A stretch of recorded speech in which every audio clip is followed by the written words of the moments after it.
Huwag mo nga akong diktahan kung ano dapat kong gawin.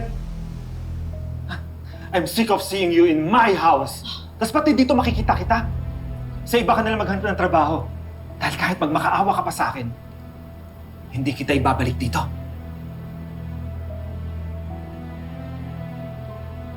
Kaya pwede ba? Kung wala ka nang sasabihin, umalis ka na. Wow!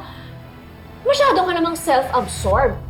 Na hindi mo man lang ba tatanungin kung bakit kailangan ko ng trabaho? Para kay Ashley to. Kailangan kong magtrabaho kasi wala akong maasahan doon sa kapatid mong walang silbi.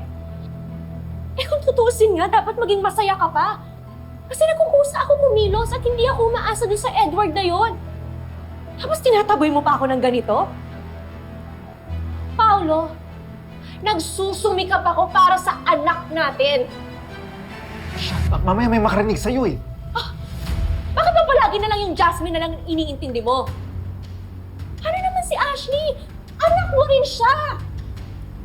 I said shut up! No! I won't shut up!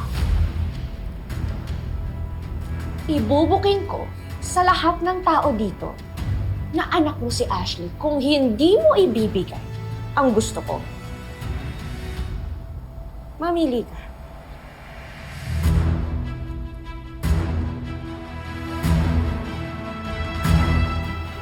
Akala mo ba natatakot ako sa'yo? Sige. Go ahead. Go ahead. Ipagkalat mo. Akala mo ako lang masisira dito. Ikaw din. Sinusubukan mo talaga ako, no? Baka nakakalimutan mo. Kaya ka tinanggap ni Dad. Dahil pumayag kang manahimik about our secrets. Inilihim natin to kay Edward. Wala siyang kawalan. That's why he offered to marry you in the first place. Kaya ka naging tarekampo, di ba? Eh pinagmamalaki mo sa sino mang nakikilala mo. If you expose us, Marge will hate me. It will destroy my family. Pero mananatili akong tarekampo. Pero ikaw, sa tingin mo, saan ka pupulutin? You think kapag nalaman to ni Edward, hindi ka niya ihiwalayan? Si Ashley, sa tingin mo ba mapapatawad ka niya for lying about her true identity? Kaya, mas maraming mawawala sa'yo. Mawawala ang pamilya mo. Pati yung mga ambisyon mo. Ang pagiging torekampo mo. Lahat ng meron ka ngayon.